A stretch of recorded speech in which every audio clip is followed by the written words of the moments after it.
Resumo do livro Vivekananda, uma biografia.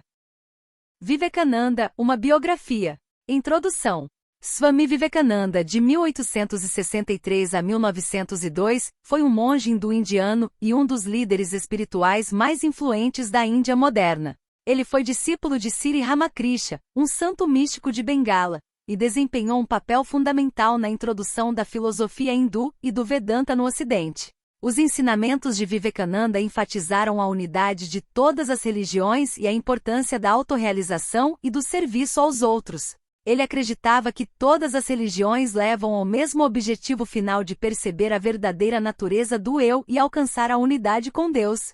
Vivekananda viajou extensivamente pela Índia e pelo Ocidente, dando palestras e divulgando sua mensagem de unidade espiritual e reforma social. Ele fundou a Missão Ramakrishna, uma organização espiritual e filantrópica que ainda está ativa hoje. Algumas de suas citações famosas incluem: levante-se, acorde e não pare até que a meta seja alcançada. Todo o poder está dentro de você. Você pode fazer tudo e qualquer coisa. Adote uma ideia. Faça dessa ideia sua vida, pense nela, sonhe com ela, viva de acordo com essa ideia. Deixe o cérebro, os músculos, os nervos, todas as partes do seu corpo ficarem cheios dessa ideia e deixe todas as outras ideias de lado. Primeiros anos. Swami Vivekananda nasceu em 12 de janeiro de 1863, em Calcutá, agora Calcutá, Índia, em uma família proeminente. Seu nome de nascimento era Narendranath Datta. Seu pai, Vishwanath Datta, era um advogado bem-sucedido, e sua mãe, Bhuvaneshwari Devi, era uma dona de casa devota. Narendra era travesso e inquieto quando criança, e seus pais muitas vezes tinham dificuldade em controlá-lo. Sua mãe disse: orei a Shiva por um filho, e ele me enviou um de seus demônios. Desde tenra idade, Vivekananda se interessou por espiritualidade e religião. Ele foi muito influenciado por sua mãe, que lhe ensinou sobre as escrituras hindus e o apresentou a muitos líderes religiosos e espirituais da época. Em 1881, Vivekananda ingressou no Presidency College em Calcutá, onde estudou filosofia, história e ciência ocidentais. Ele também se interessou por condicionamento físico e se tornou um atleta habilidoso. Em sua juventude, Narendra geralmente tinha duas visões diferentes. Uma de um homem mundano que tinha uma família e desfrutava de todas as comodidades, e a outra de um monge que renunciou a todos os assuntos mundanos. Seu eu interior sabia que ele escolheria o último, aos pés de Ramakrishna. Para satisfazer sua busca intelectual por Deus, Narendra visitou todos os líderes religiosos proeminentes e lhes fez a mesma pergunta: você já viu Deus? Nenhuma das respostas poderia satisfazê-lo. Então ele se lembrou de ter ouvido o nome de Ramakrishna Paramahansa do professor Ashi. Ele visitou Ramakrishna no templo de Dakshineshwar Kali e lhe fez a mesma pergunta a qual Ramakrishna respondeu: sim, eu tenho. Eu vejo Deus tão claramente quanto vejo você, só que em um sentido muito mais profundo. Narendra ficou surpreso porque nunca conheceu um homem que afirmasse ter visto Deus.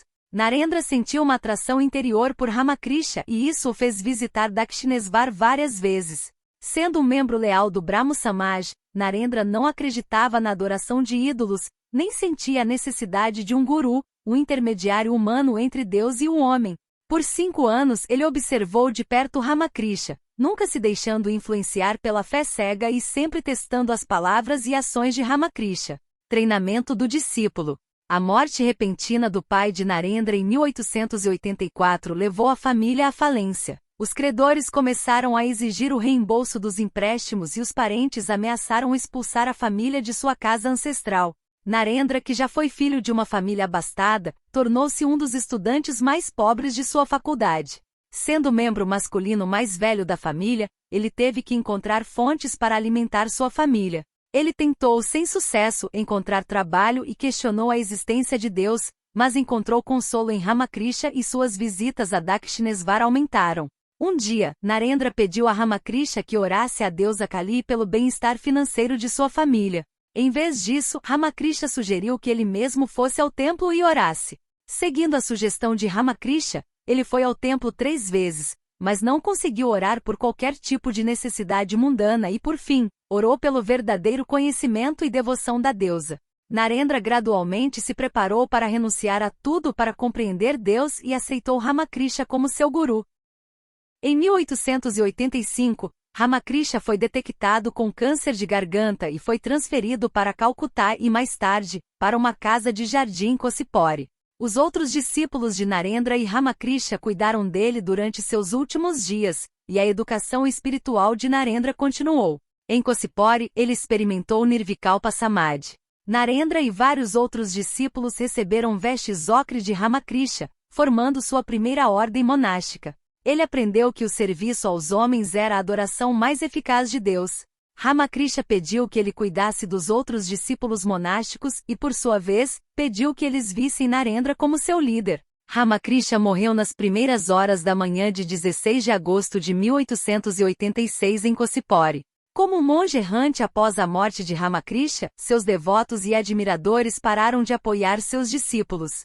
O aluguel não pago se acumulou, e Narendra e os outros discípulos tiveram que encontrar um novo lugar para morar. Muitos voltaram para casa, adotando um estilo de vida voltado para a família.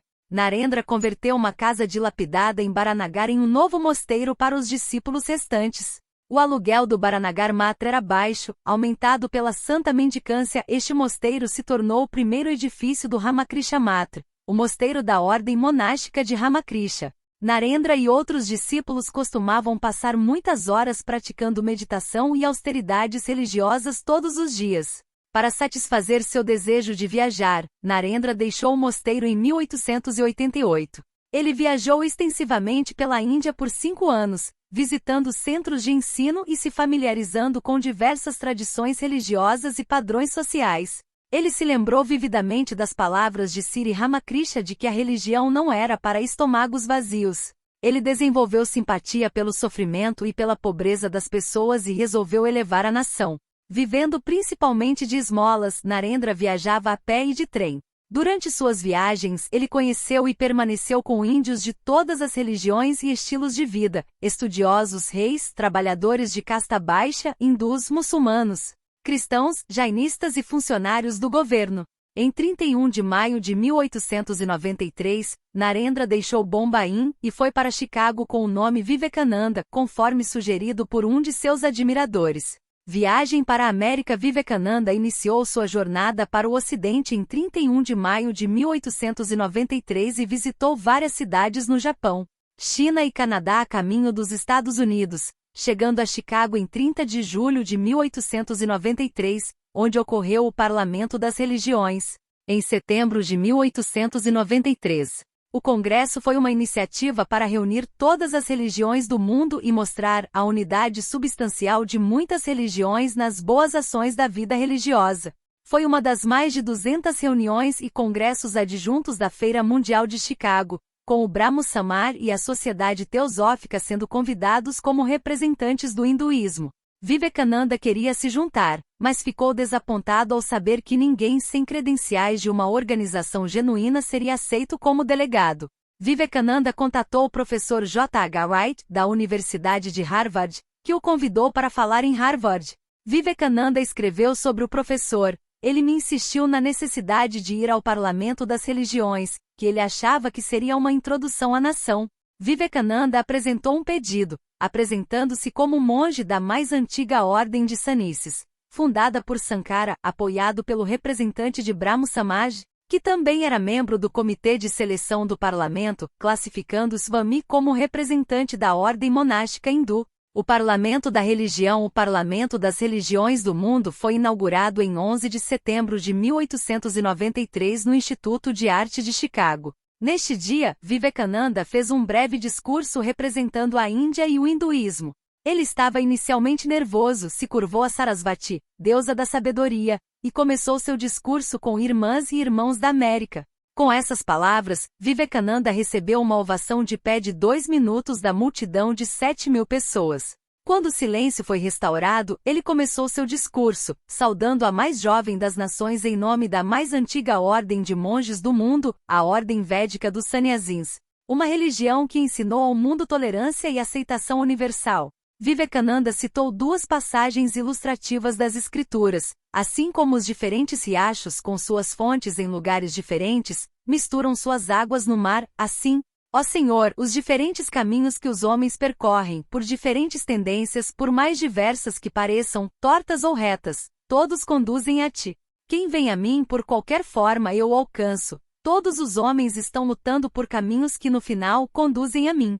Embora tenha sido apenas um breve discurso, expressou o espírito do parlamento. Ele falou várias vezes em recepções, na sessão científica e em residências particulares sobre tópicos relacionados ao hinduísmo, budismo e harmonia entre as religiões até o fim do parlamento em 27 de setembro de 1893. Os discursos de Vivekananda no parlamento tiveram como tema comum a universalidade, enfatizando a tolerância religiosa. Vedanta na América. Seguindo o parlamento das religiões do mundo, Vivekananda permaneceu na América e embarcou em uma série de palestras, viajando por todo o país e falando para o público sobre a filosofia Vedanta e a espiritualidade indiana. Suas palestras foram bem recebidas e ele rapidamente conquistou seguidores entre intelectuais, líderes religiosos e o público em geral. Vários estudantes sinceros alugaram quartos sem mobília para Vivekananda em Nova York. Ele morava em um deles e usava o outro para suas palestras.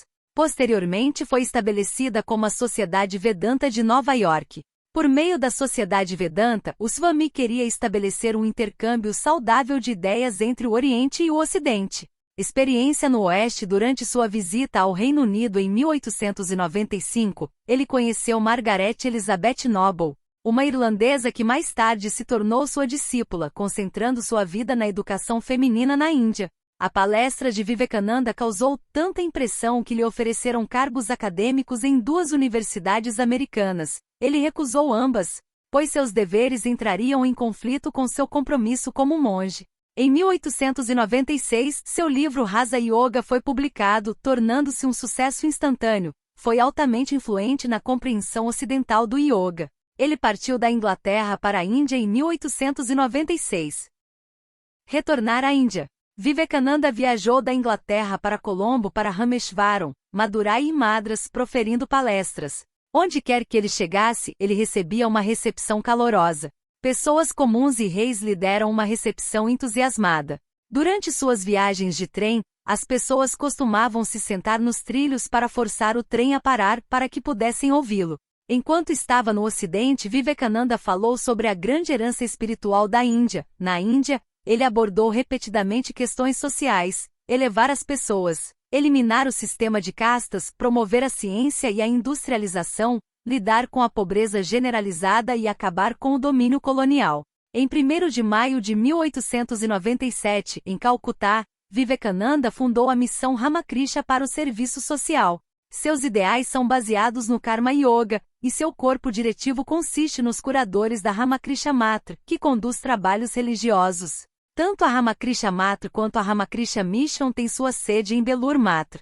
Vivekananda anteriormente inspirou Jamsetji Tata a criar uma instituição educacional e de pesquisa quando eles viajaram juntos de Yokohama a Chicago na primeira visita de Vivekananda ao Ocidente em 1893. Tata agora pediu que ele dirigisse seu Instituto de Pesquisa de Ciências. Vivekananda recusou a oferta, citando um conflito com seus interesses espirituais. Segunda visita ao Oeste. Apesar do declínio da saúde, Vivekananda partiu para o Ocidente pela segunda vez em junho de 1899, acompanhado pela irmã Nivedita e por Swami Turiyananda. Após uma breve estadia na Inglaterra, ele foi para os Estados Unidos. Durante essa visita, Vivekananda estabeleceu as sociedades Vedanta em São Francisco e Nova York e fundou um Shanti Ashrama, Retiro de Paz, na Califórnia. Ele então foi a Paris para o Congresso das Religiões em 1900. Suas palestras em Paris trataram da adoração do Lingam e da autenticidade do Bhagavad Gita. Vivekananda então visitou a Bretanha, Viena, Istambul, Atenas e Egito. O filósofo francês Jules Bois foi seu anfitrião durante a maior parte desse período, até retornar a Calcutá em 9 de dezembro de 1900. Rumo ao fim, Vivekananda se estabeleceu em Belur Matra, onde continuou coordenando os trabalhos da missão Ramakrishna, a matemática e o trabalho na Inglaterra e nos Estados Unidos. Ele recebeu muitos visitantes, incluindo membros da realeza e políticos. Embora Vivekananda não tenha podido comparecer ao Congresso de Religiões em 1901 no Japão devido à deterioração da saúde, ele fez peregrinações a Bodhaya e Varanasi. Em 4 de julho de 1902, Vivekananda acordou cedo, foi ao mosteiro de Belur Matra e meditou por 3 horas. Ele ensinou gramática sânscrita e filosofia da yoga aos alunos. Às 19 horas, Vivekananda foi para seu quarto, pedindo para não ser incomodado. Ele morreu às 21h20 enquanto meditava. De acordo com seus discípulos, Vivekananda alcançou uma zanzani. A ruptura de um vaso sanguíneo em seu cérebro foi relatada como uma possível causa de morte. Seus discípulos acreditavam que a ruptura se devia ao fato de seu Brahmarandra, uma abertura no topo de sua cabeça, ter sido perfurado quando ele alcançou uma zanzani. Vivekananda cumpriu sua profecia de que não viveria 40 anos. Ele foi cremado em uma pira funerária de sândalo na margem do Ganga em Belur, em frente ao local onde Ramakrishna foi cremado 16 anos antes.